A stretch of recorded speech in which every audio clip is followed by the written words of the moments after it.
Olá, centelha divina! E agora nesse vídeo a gente vai falar um pouquinho sobre a nossa própria baguncinha interior com relação à questão da autorregulação emocional. A gente falou no vídeo passado sobre o caos externo, né? Sobre como se proteger aí das baguncinhas externas que tentam desestabilizar aí a nossa casa interior, mas a gente tem que lembrar que a gente também tem aí muitas camadas, muitas sombras, muitos conceitos, muitos monstrinhos, né, que aparecem aí para desestabilizar a gente. Nem sempre é fora.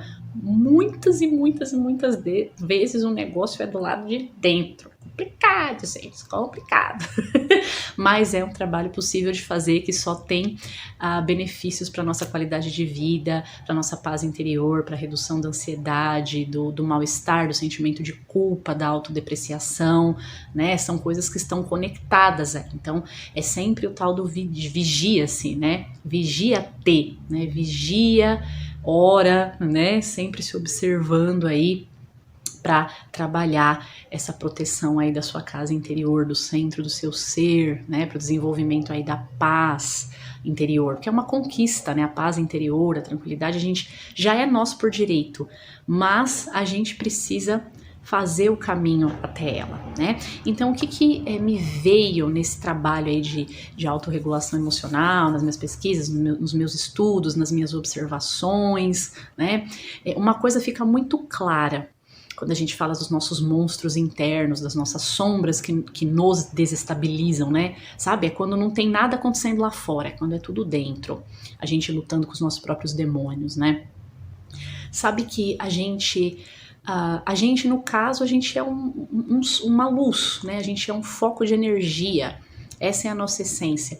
Essa pessoa que tá aqui, né, esse corpo que você tem, essa voz, esse nome, esse ar, essa energia que você tem, né, tudo isso veio depois. A gente é um foco de luz, né? Imagina antes da sua encarnação, antes do seu nascimento, né? Tudo bem, tem gente que acredita em reencarnação, não, tem gente que acredita que o corpo e o espírito são criados na mesma hora, mas enfim, né, vou colocar aqui os meus preceitos, né? Você fique livre para discordar e aproveitar somente aquilo que faz sentido para você, tá?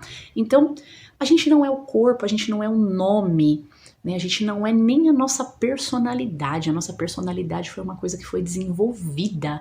A gente é um ser, a gente é o olho do observador, o foco de energia.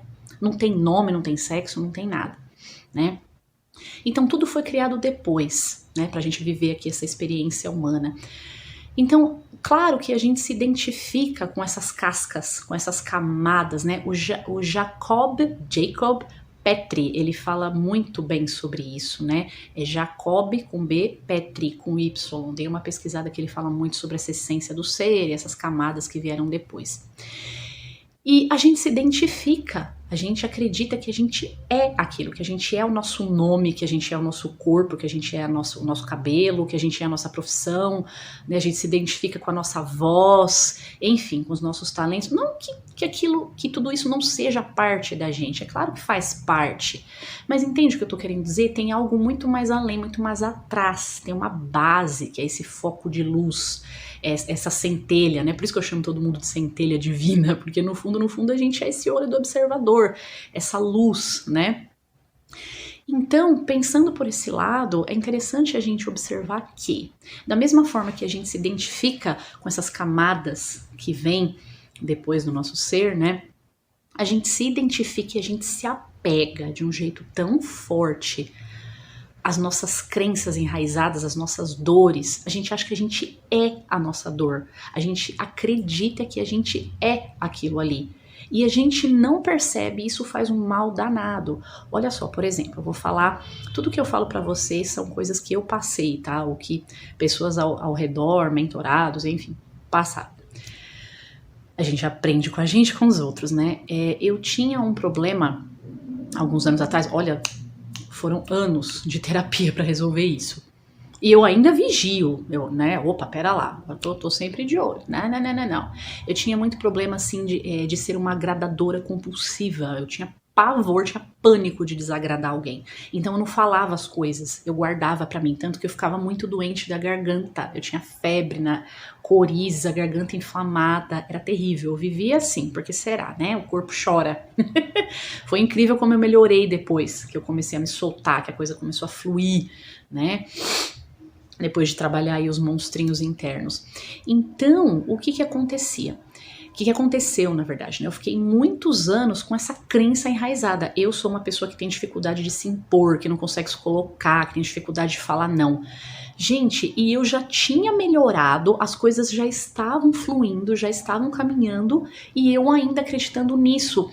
Sabe quando você se identifica totalmente, parece que aquilo é um membro seu, assim, tá tão enraizado, faz tanto tempo, tantos anos que você acredita naquilo que você não consegue se desvencilhar mais. Parece que aquilo é parte de quem você é, né? Então eu sou uma pessoa que é muito boazinha e tem dificuldade de falar não.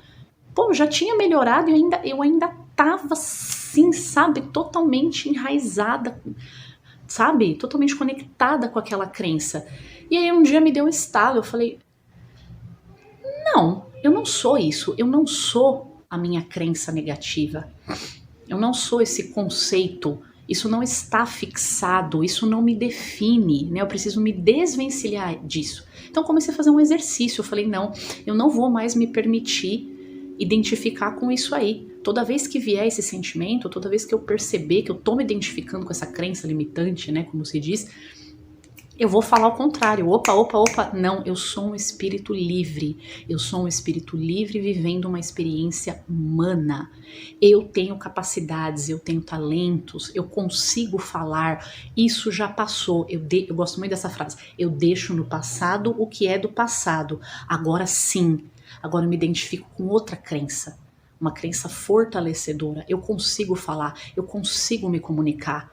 Tudo flui na hora que tem que fluir, do jeito certo, com as palavras certas, com sabedoria, com jeito, tudo flui. Isso já acabou, isso é uma coisa do passado, sabe? Aquela coisa, isso não me pertence mais. Então toda vez que eu me vejo, sabe, me reidentificando com aquilo que já não faz mais sentido, eu começo a falar o contrário. Opa. Começo a fazer uma nova programação, uma reedição. Gente, é impressionante, né? Como eu sempre falo, parece clichê, mas não é. Observa. Eu convido você a observar. Observa em quais crenças você está grudado. Você ainda acha que você é aquela pessoa de antes, de anos atrás? Você ainda acha que você tem aqueles mesmos problemas, aquelas mesmas dificuldades de antes? Será? Será que você não está arrastando coisa lá de trás até hoje? Olha o mal que isso faz. Olha como isso desestabiliza e tira a confiança da gente. Tira a noção de alto valor. Observa. Parece clichê, mas não é. É verdade. Observa e comece a dizer o contrário para você. Comece a trocar por crença fortalecedora e comece a contrapor com lógica. Começa a olhar para a realidade, porque a gente esquece, a gente fica tão enraizado lá no problema passado, que é como se os benefícios, os resultados nem tivessem acontecido. Eu tive que me esforçar para me lembrar de todas as vezes, quer dizer, de várias vezes que eu tinha conseguido falar, que tinha conseguido até bater boca quando eu tinha que me impor, quando a pessoa estava começando a avançar, epa. Gente, eu tinha esquecido de tanto que eu estava conectada lá com o passado. Então, observa isso. Observe se você não está pegado e se identificando profundamente com crenças antigas enraizadas. Faça esse exercício contrário e depois me conta aqui nos comentários. A gente se vê no próximo vídeo e gratidão!